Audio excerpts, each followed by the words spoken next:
How's it going, everybody? This is Jason Ostrowski, and welcome to another episode of the Everything Real Estate Podcast. Today's podcast is one that I've really been looking forward to because we are diving deep into the soul of branding, messaging, and what it truly takes to stand out in today's crowded real estate space. And there's no better guest to do that with than a true thought leader in our industry. His name is Brian Boero. Many of you may know Brian as founder and CEO of 1000 Watt, a branding and strategy agency that's focused on the housing market. Brian's been at the forefront of the real estate industry for nearly 3 decades now, from his days as president of Inman or as the CEO of the e-signature and document management software company VREO. Brian's no BS perspective challenges agents and companies alike to dig deeper and think differently. In this episode, we're talking about what it really means to build a memorable brand, how agents can break through the noise, and why telling your story the right way might just be the biggest differentiator in your business. So let's get into today's episode with my special guest, Brian Boero.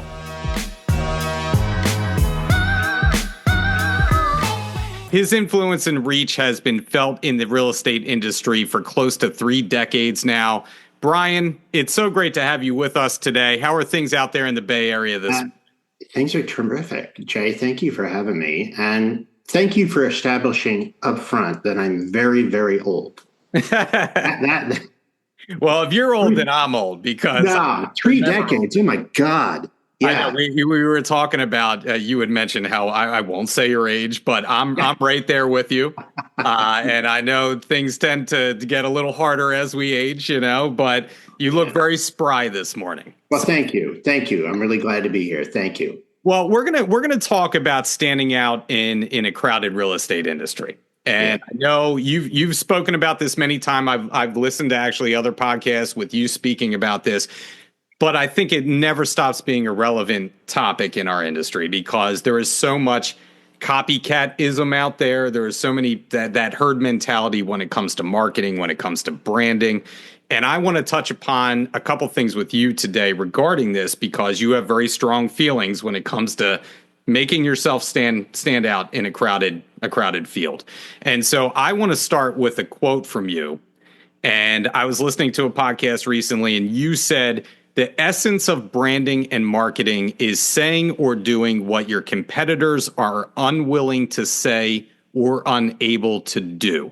Can you talk about that concept a little bit and kind of how you feel about that? Yeah, for sure. So by that, I mean that, look, whether you're selling a product or whether you're selling a service and whether you're in pharmaceuticals or medical or real estate, differentiation and cultivating a unique value story is really, it's fundamental stuff. And in real estate, we're in this situation where we have way too many people chasing too little business. And we've had that situation always, but it has become particularly acute over the last few years. We got inventory going up now, but still, we're going to have 1.5 million realtors, maybe a little bit less. NAR doesn't disclose their numbers anymore, chasing, another year of 4 million resale home sales. And so what are you going to do in order to get, if you're good, your fair share of that pretty small pie? And the only way to do that is to differentiate yourself and show unique differentiated value. Because the general public, we do lots of consumer research, really does not know how to pick a real estate agent. They do not know what a good real estate agent is. They do not know what a bad real estate agent is. They just pick someone usually that someone recommends to them, their nephew, their friend, whoever their neighbor used last time. So that's what I meant by saying that. And a thought process or almost an exercise like that of trying to think through, hey, what am I uniquely prepared to say that most of the people in my neighborhood, my subdivision, my marketplace are not prepared to say? And what is it that I can do better demonstrably than most other practitioners in my area? And answering those questions is how you get at building a story of differentiated value. Whether you're a brand new agent or whether you've been in the business for 20 years and you could be struggling, right? You need to find your place. What do you do well? What do you stand out doing? How do you lean into that? These things of, marketing and branding. And, there's so many mistakes that are being made by agents out there. What do you think that the biggest mistake is that you see real estate agents making today when they're trying to gain traction with their branding and marketing? They're not thinking about their branding and their marketing from a place of understanding at a deep level their customer. And that's, again, this is like business building and marketing and brand building 101, right? If you have an idea of who your prospective customer is, understand them at a really deep level, what motivates them, what scares them, what brings them joy, and then speak to that in your marketing. And as an industry, generally speaking, we don't really take the time to do that. We just send out the postcard, we post the Instagram reel, we do whatever it is we do for marketing. And we tend to do the same old things without sort of looking at our customer, looking at where they're at right now, and then developing our differentiated value and finding the connection between those two things. Like, this is not a radical proposition that I'm putting forth here, Jay. This is like basic stuff that in real estate, because of how this business is set up, most practitioners never take the time to do, because we're always in this deal to deal, closing to closing, sort of stressed, panicked mentality that prevents the sort of deep thinking that builds brands and sustainable value over time. And I know you had mentioned about how you find somebody that's successful in the business, or agents typically see somebody that's successful, and now they just want to mimic or follow exactly what that agent's doing. And that doesn't necessarily work. What works for one agent is not necessarily going to work for another. For instance, some people just play in the right sandboxes, right? They grew up, they had the right connections and business into their lap. That's not always going to be the case. You got to work for what you're doing. And you're so right, Brian. I always like to with my team to say, picture if you're opening up just a pizza place. You're opening up a pizza shop. Mm-hmm. How are you going to get people in the door, right? How are you going to market to these people to get them to come in and try your pizza, right? That's a very simplified thing. But a lot of times we don't think in terms of, yes, we are business owners. We're owning our business. We have to go grab that business and we have to differentiate ourselves from every other pizza place that's out there. Yeah. How are we going to do that? Is that a fair analogy? That's a fair analogy. And, there are lots of pizza places. But think about it, in your metro, in Philadelphia, for example. I mean, how many MLS members are there? There's thousands. Oh, my God. Right? Thousands and thousands. And they're all chasing a very limited amount of business. And in order to do that, to stand out from the thousands of other agents competing for that small world of business, what are you going to do? And most people, they do what I call checkbox marketing. They're like, okay, I got to send the direct mail. I got to shovel stuff into the socials because I'm told that I have to do that. Maybe I'm good at it and prepared for it and qualified for it. Maybe I'm not. I do an email newsletter. Maybe I call FSBOs, maybe I door knock, whatever the tactics are, we can all do the same things, right? And that's fine. There's such a thing as a best practice. There's such a thing of tried and true.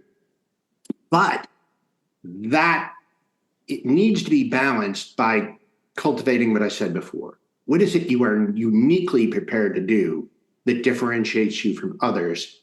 What is the best platform, the best channel for that unique value to be communicated to the marketplace?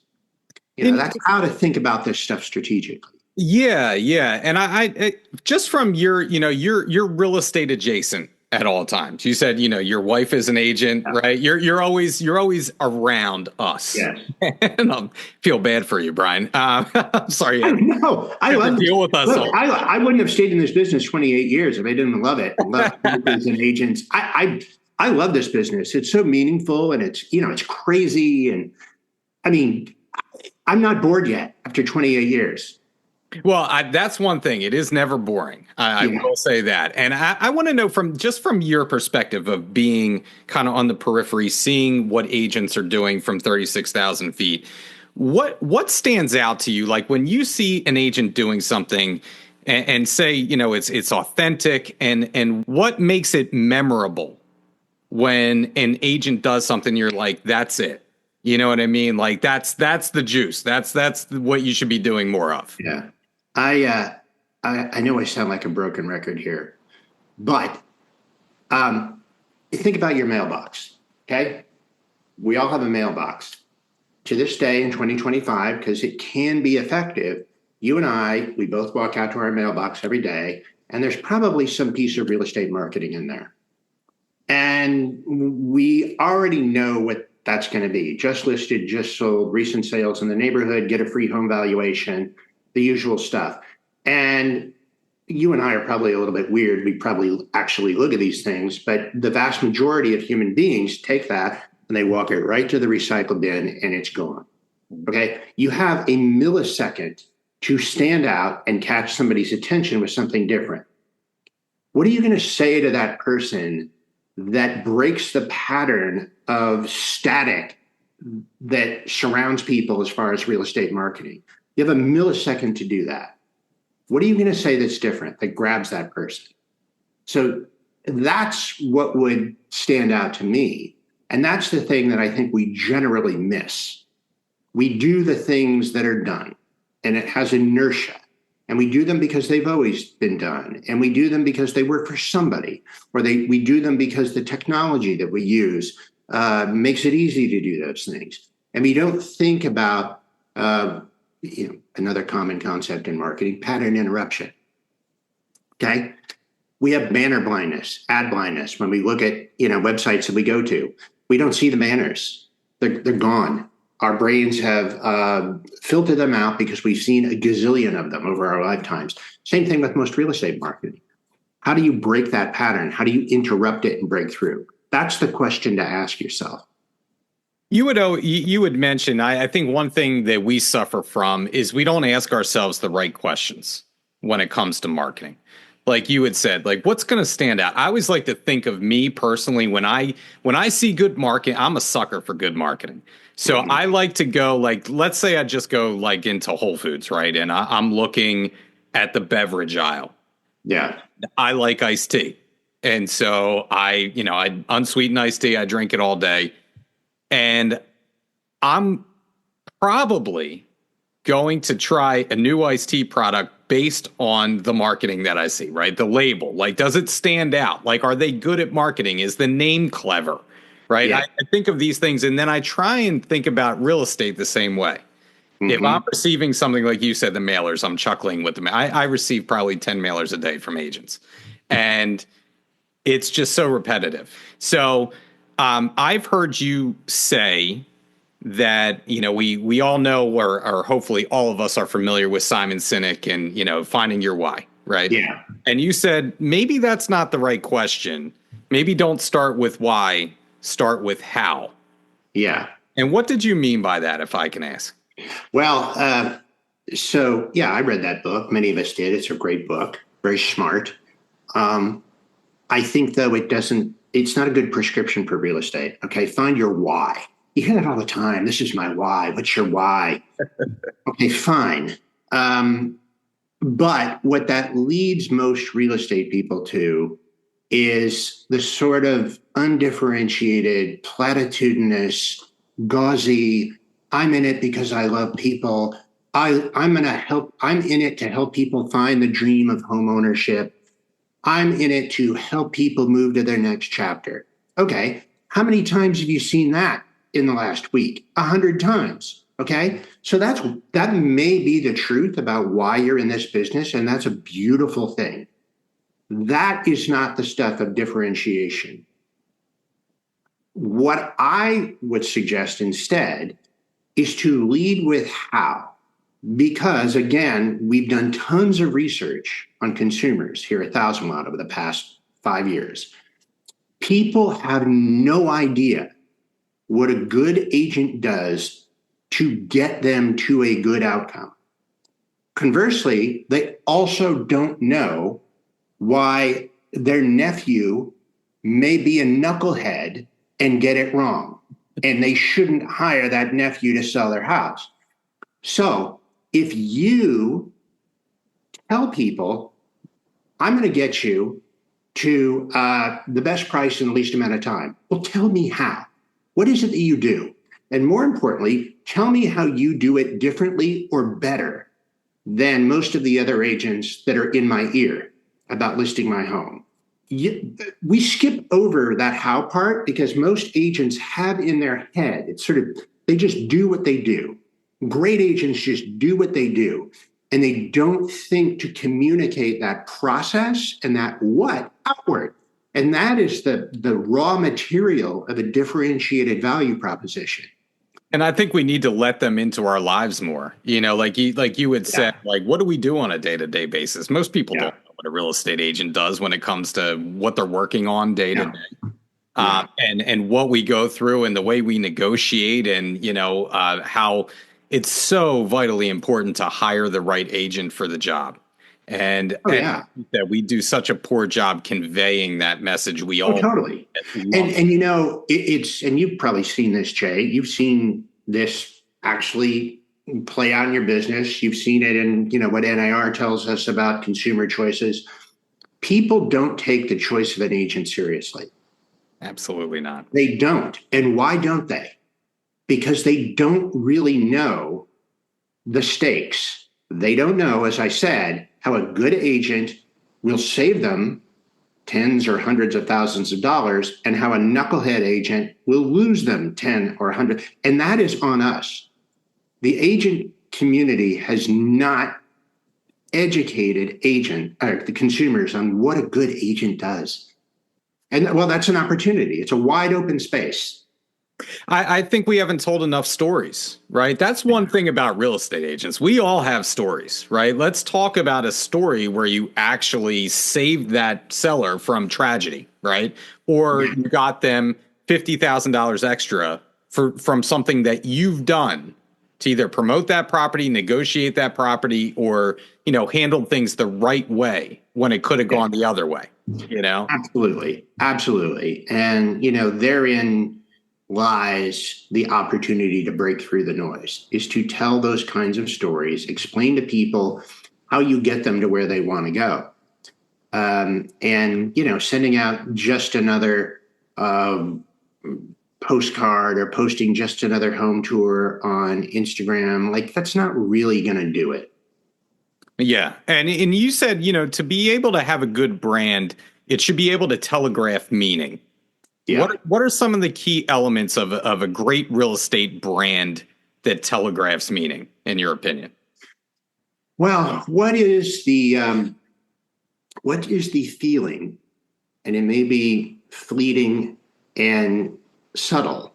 What is the feeling that you want to convey when people apprehend you and your brand in the world, right? And that takes time. And that involves lots of things. It involves words, it involves design, it involves visual identity, it involves messaging, and all of those things. Those are the things that carry your differentiated value story into the world. Okay. So if you're Jay and you are the best listing agent in X neighborhood because you do 1, 2, 3, 4, 5 things that nobody else can touch you on, then how do you create the words and the story and the visuals to support that and carry that value proposition into the world? Right. So that's sort of how the mechanics of all of this work. Instead, what we usually do in agent world is we do the same old things, and then we kind of have a maybe kind of sort of pretty visual identity put together, a little logo, and we just throw it out there. And those things are not built with thought and strategy in mind. That's a great point. And I think that, again, it's following that herd mentality, right? You see this person do it, I have to do it this way. Instead of like when everybody else goes right, you go left and try Yeah. something a little bit different. And Yeah. sometimes people don't want to take that chance, right? They don't want to be daring. They don't want to, that herd mentality, they don't want to stand out because for No, fear of failure, right? it's a really hard thing to do, especially now, right? We have been in a sleepwalking housing market. You all less so on the East Coast, but most of America has Mhm. been in a really sluggish market for going on 3 years now. And we still have a ton of agents. We haven't had enough deals happening. And many agents, many, and I'm sure many of your listeners, you're feeling that squeeze. There's stress and scarcity out there. So telling somebody that in order to address that, you need to do things that are different and break away, when the thing that seems secure is to try and mimic what the top producer in your office or the gal who's crushing it on Instagram in your neighborhood is doing, right? And those things probably just aren't for you, right? You need to find what your thing is. And that's a hard thing to do. It's a hard ask, I realize. It is. It is. Are you shocked? Just a side question. Are you shocked that there is as many agents hanging around in the business with the lack of unit sales and just what's going on in the market right now? You would think that some of that would, they would get out of the business, they would fall by the wayside. But we haven't seen, that decrease that I thought we would see corresponding to a lack of unit sales. Yeah, well, it's been slow this time. I mean, you've been around long enough to remember, 2008 and 9 and those times, and we lost several 100,000 agents. The pullback has been less swift this time, and if you think about that, what's it cost to pay your association dues, your MLS deals, E&O, that type of stuff, about $2,000-3,000 a year, and if you happen to get one transaction out of it, the ROI on that's pretty good, right? If you stumble into one transaction a year, you've got it covered and then some. The median home price in the United States of America now is $400,000. It's significantly more in your market and my market. So I think people are hanging around because, look, they're gonna take a shot that maybe they'll get a deal, which gets back to my point about people. We have this long tail of unproductive agents that are scooping up no deals, one deal, two deals a year. And they would not be getting that business if people actually took the time to take the choice of an agent seriously. Again, it's incumbent upon good agents to explain to the world why they're good and to explain to the world what is a good agent and what is an agent who may be not so good. We have 1.4 million members-ish of the National Association right now. How many hundreds of thousands of those people do you think have no business doing something so important as helping people sell or buy a home? A lot. That is very, very true. I mean, and ultimately, again, I don't want to get off on this tangent because I'm not here to badmouth our agents or our industry. Yeah. But I think there is a lot of delusions of grandeur out there that I'm like you had mentioned it earlier. I'm going to hang on because I'm going to rededicate myself, or I'm going to hang on because this year is going to be my year and I'm going to do things differently. But we all know that habits tend to make who you are as a person, right? And if you don't have the right habits, if you're not doing the right marketing, things really aren't going to change that much. And again, that's why we're having this conversation now is to help differentiate yourself. So I want to talk a little bit about digital now. So I saw you on Instagram talking about finding the signal through the noise. Yeah. And so can you talk about that concept and what that means? Yeah. So as you know, Jay, and your listeners know, there's a lot of noise around the real estate industry. but specifically around marketing and winning business and building a brand. You got to do this, you got to do that. If you're not doing this, you're screwed. Everybody's doing this, so you need to be doing this. You need to be here, you need to be there. And AI. And if you're not doing this here and that there, blah blah blah blah, it's overwhelming. Okay, all of this, of course, is really tactical sort of chatter noise. What we really strive for is to try and turn down that noise and to focus on what we call the signal, which is the strategic, thoughtful, brand-centric approach to building a business in real estate. And that's the signal. The noise is the noise, and it's overwhelming. I mean, you go onto YouTube, as you have and I have, and you start looking at all the people yelling at you, telling you you need to do this or you need to do that. And it's overwhelming. It's absolutely overwhelming. And what is lost in all of that is thinking about your customer, thinking about your unique value story, thinking about what kind of brand you want to build over time, which is not a good place to be.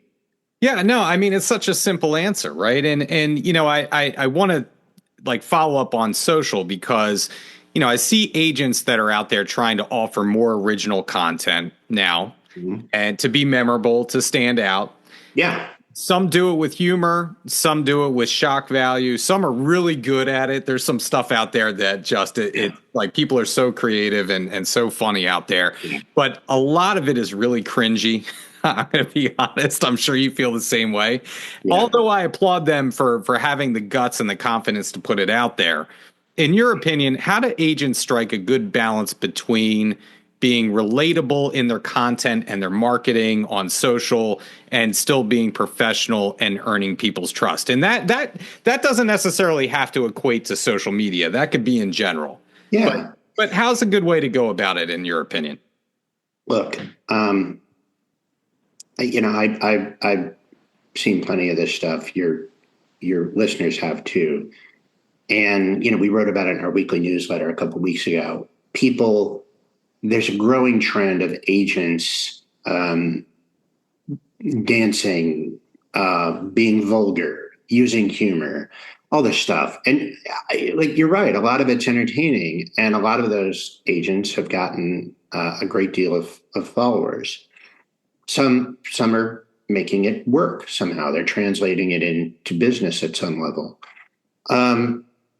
I think trying to mimic that is a bad idea for most people, not because those things are intrinsically bad, because the people who are doing that successfully are doing it successfully because they're good at it. They're good at being funny. They're good at being good on camera. I'm neither of those things. So I'm not going to go promote myself on social media shorts. It's not going to happen. That's not my deal. I tend to write. So do what you're good at.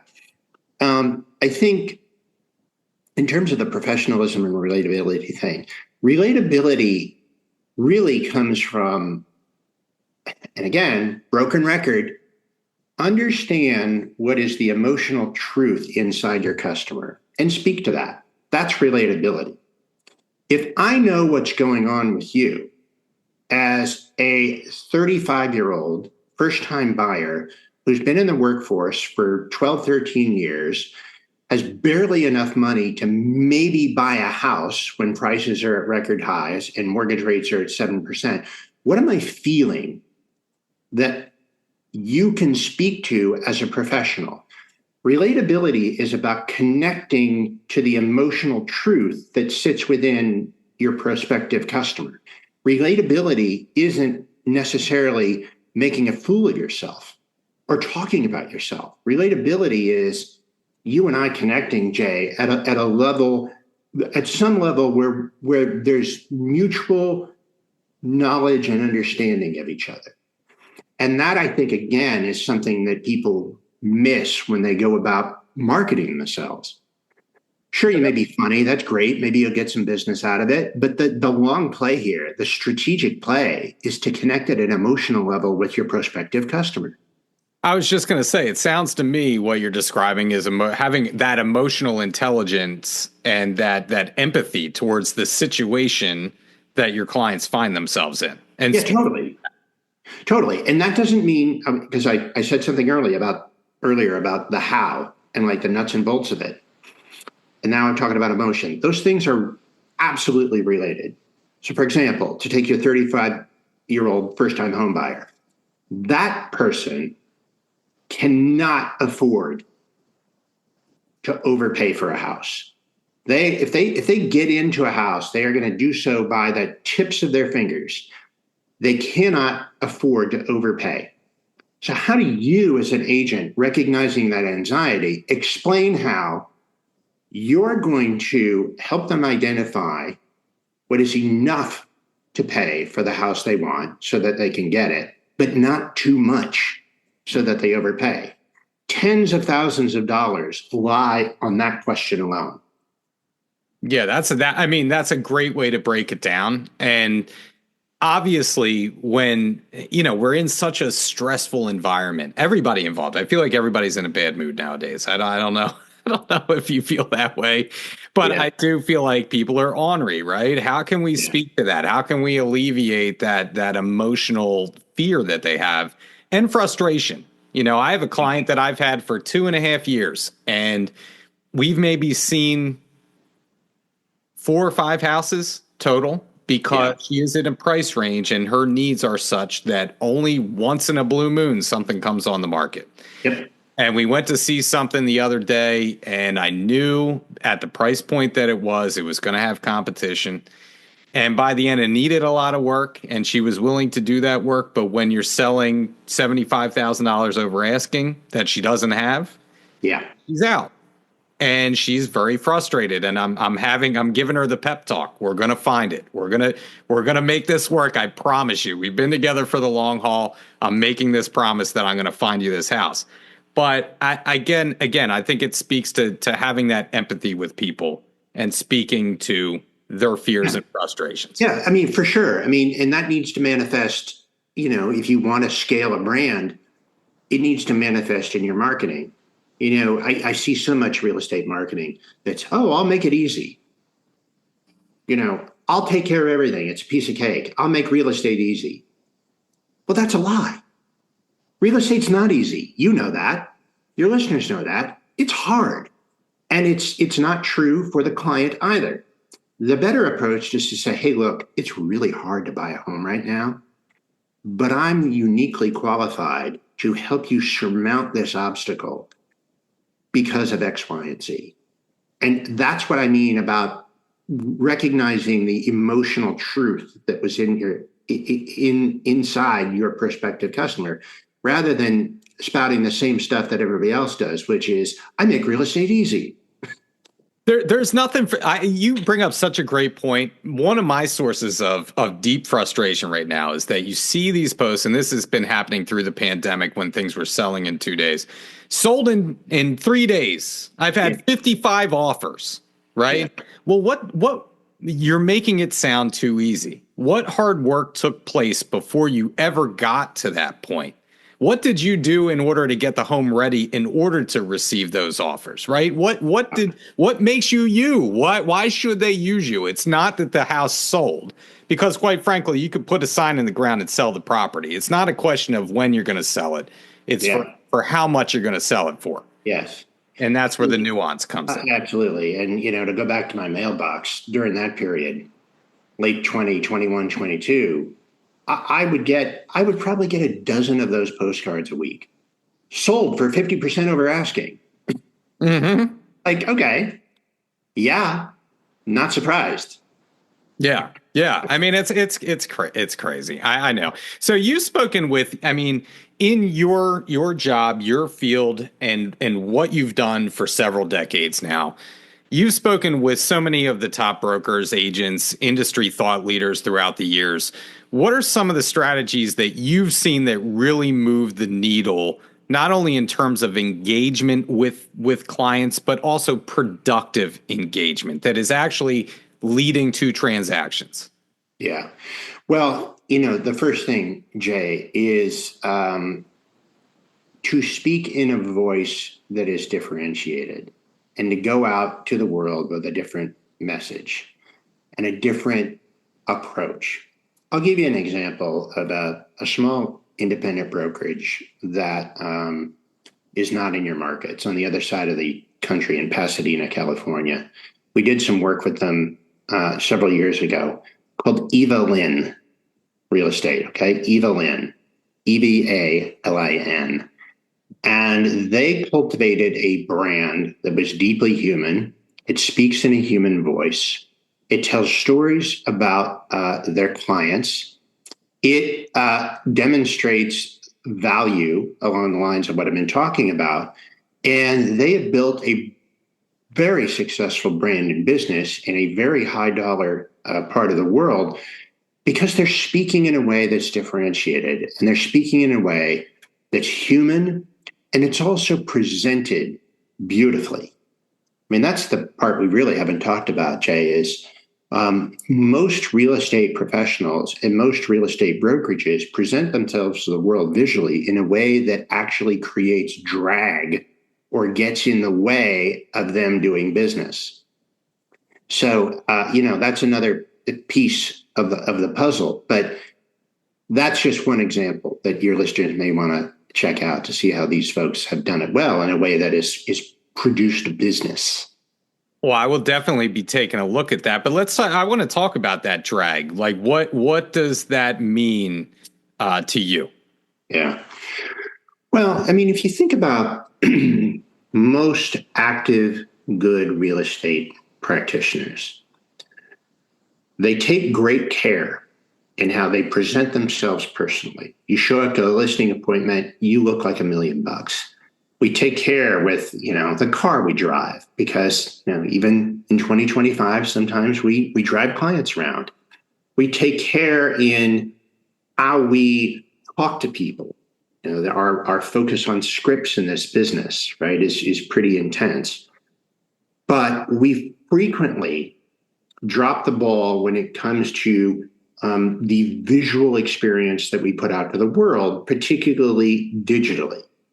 So do you feel better staying at a Hampton Inn out by the airport or staying at the Four Seasons?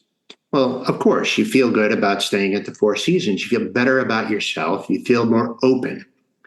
And it's that same sort of emotional response that you're manipulating and cultivating through brand expression and identity. So most practitioners and most brokers do not show themselves to the world visually in a way that accelerates their business and opens up that connection between people.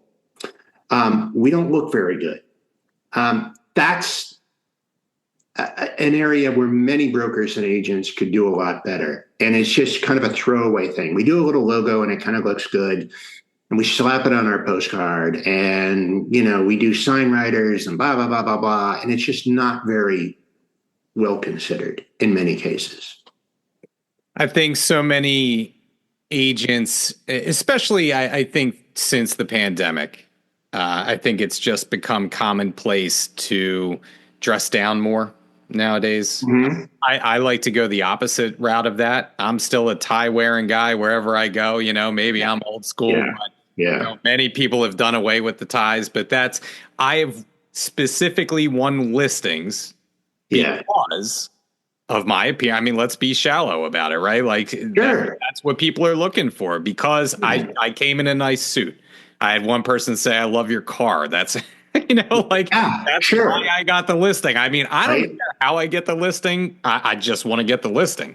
Yeah. And so if it's appearance driven, and like you said, I want my brand to signify that we are high end. We are not, like you had mentioned before, like we're not a discount broker. We're not a discount chain. We're not Walmart. I mean, no offense to Walmart. Walmart certainly has its place.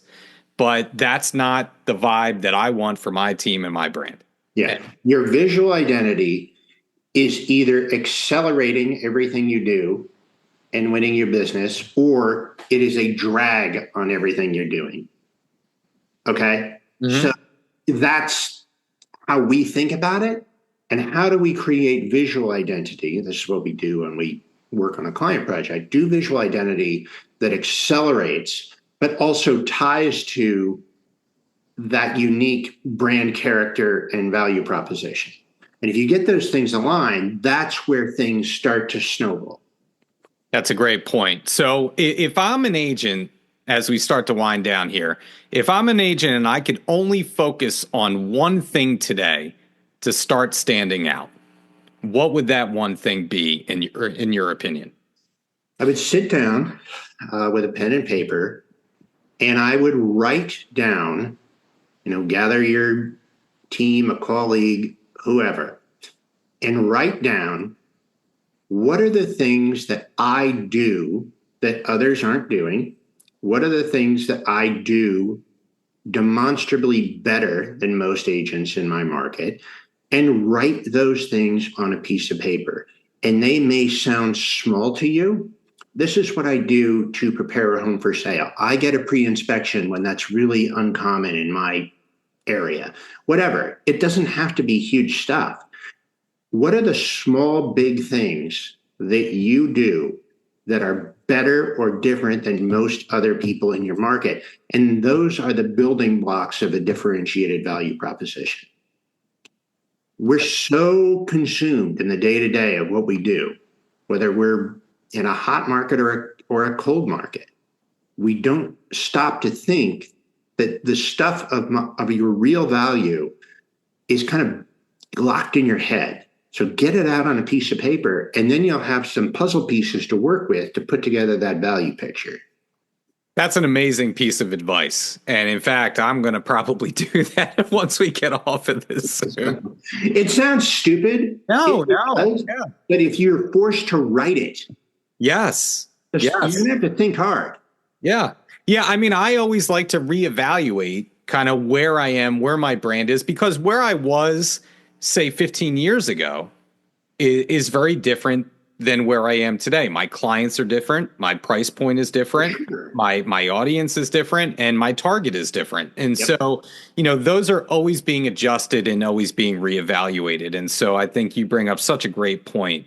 It doesn't matter how long you've been in, to be able to do that exercise is going to tell you a lot about where you should go from here. All right. So I got one last question for you. And this is a bonus question. So I want to finish on this. And before I ask this question, I want you to know that I'm being very sincere here when I ask you this. All right. I'm not trying to be funny, even though I do try and end on kind of a quirky question. Because I truly don't know what you're going to say to this. So this is going to be out of the box. I don't think you've heard this question before. Since you're a branding and marketing guy, I have to ask, have you ever seen the movie I Love You, Man? No. You've never seen that movie? Oh, man. No. All right. So for our listeners and Brian, who have not seen this movie, it stars Jason Segel and Paul Rudd. All right. And in the movie, Paul Rudd is a struggling real estate agent. Oh. And he happens to become best friends with Jason Segel's character, who happens to be a marketing and branding guy and an investment guy. Huh. And at one point in the movie, Jason Segel asked Paul Rudd to borrow some money for an investment opportunity that came his way.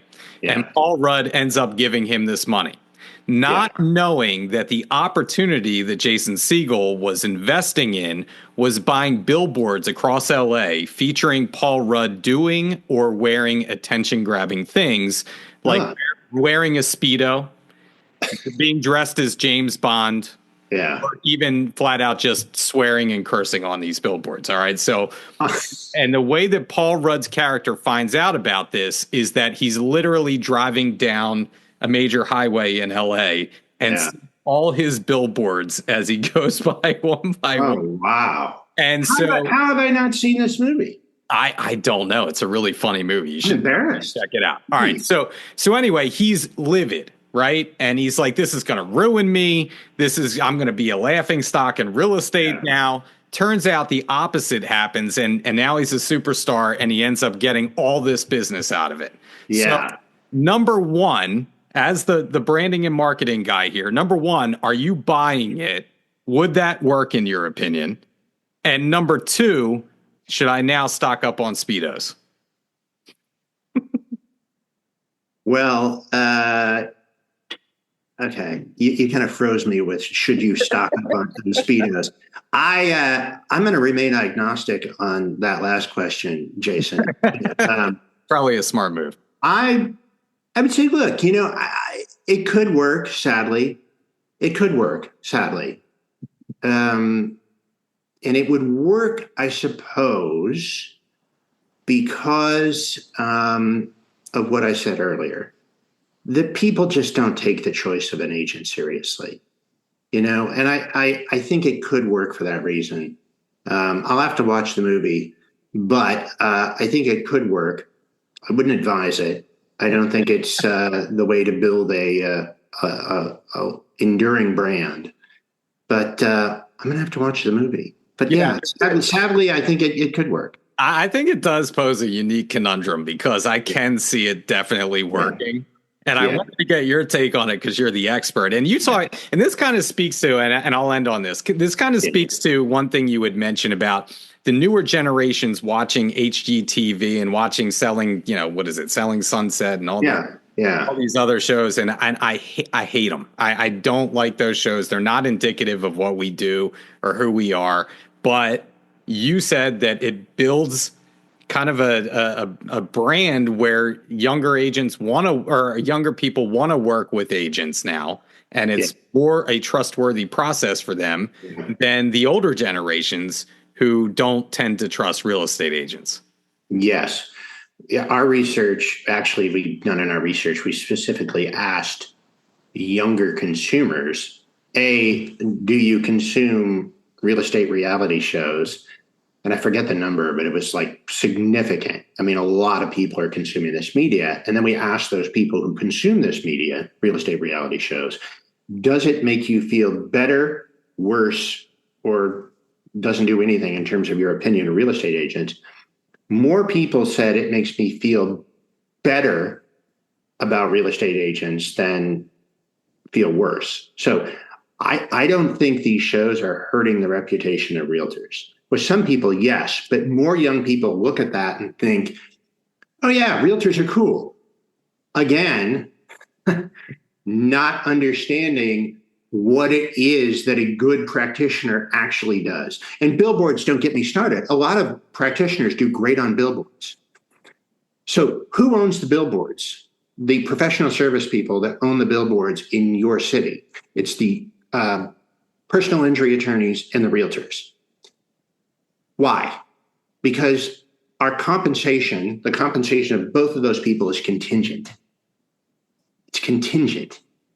So whatever, I don't care about who I pick because, I'm not writing a check unless a deal happens. So again, is that really the territory that we want to be operating in? Yeah, it's very, very transactional, and again, we want to set ourselves up for long-term success with our clients, not just one transaction here, one transaction there. So Brian, before we get out of here, let's talk about 1000 Watt a little bit. So people that are interested in your company, let's talk about what you do, where they can find you, and how they can sign up. Sure. So our website's 1000watt.net, 1000watt.net. You'll see what we're about, the work that we do. The best way to get an intro to us and connect is totally free. Sign up for our weekly newsletter. It's called The Dose, goes out every Tuesday. It is a little bit of sort of industry, here's what's happening, but it's mostly inspiration for marketing ideas, branding along the lines of what we've talked about here. So that's probably the best way to start with us. Get The Dose. It's free, and it'll give you a little bit of inspiration every week. Yeah, and I read the dose this week. Our own Rajiv Saja was featured in the dose this week, which was fantastic. It was nice to see him on there. Rajiv's big time, so. He's terrific. Yeah. But anyway, Brian, I wanted to just thank you again for joining us today. Great words of wisdom from you. Appreciate your time and appreciate you hopping on early out there in the West Coast and giving us, some things to ponder today. It was my pleasure, Jay. Thank you. That was this week's conversation with Brian Boero. It was really refreshing to hear what Brian had to say about standing out in our crowded real estate space.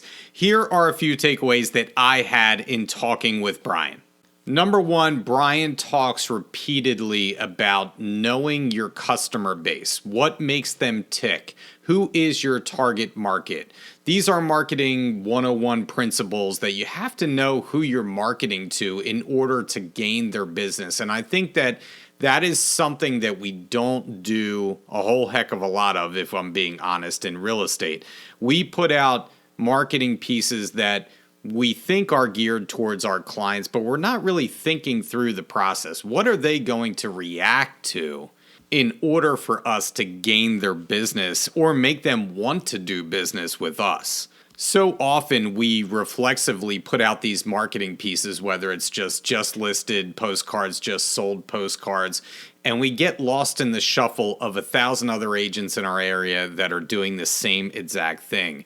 So think about who is your target audience and how are you going to reach them differently than what the vast majority of agents are doing out there, which is that reflexive marketing where we just think we do what everybody else does.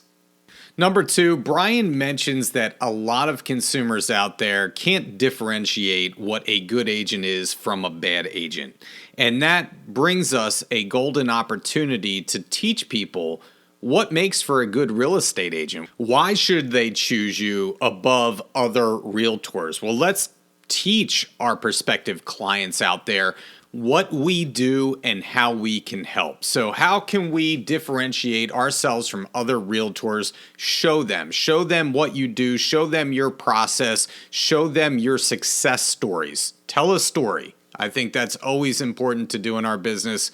Tell a story to your prospective clients. Last but not least, from a branding standpoint, Brian talks about it takes time to cultivate a brand, to cultivate that trust, for people to get to know who you are and how things work. So if you're building a brand, it's not just about slapping your logo on everything. It's about cultivating who you are and conveying that out to the masses. So strategically think about the long-term goals of your brand. Who are you? Who do you want to work with? And what is your ultimate goal with your branding? So think long-term strategy when it comes to building your brand. Well, that's it for this week's episode. We will be back in another couple of weeks with a new topic, a new guest, and as always, if you want to hear something that we haven't covered yet, please reach out to me, jason.ostrowski@foxroach.com. And if you haven't liked and subscribed to the podcast yet or left us a review, please do so. It helps us to reach more people. Once again, this is Jason Ostrowski saying stay safe out there, stay selling, and we'll catch you on the next episode of the Everything Real Estate Podcast.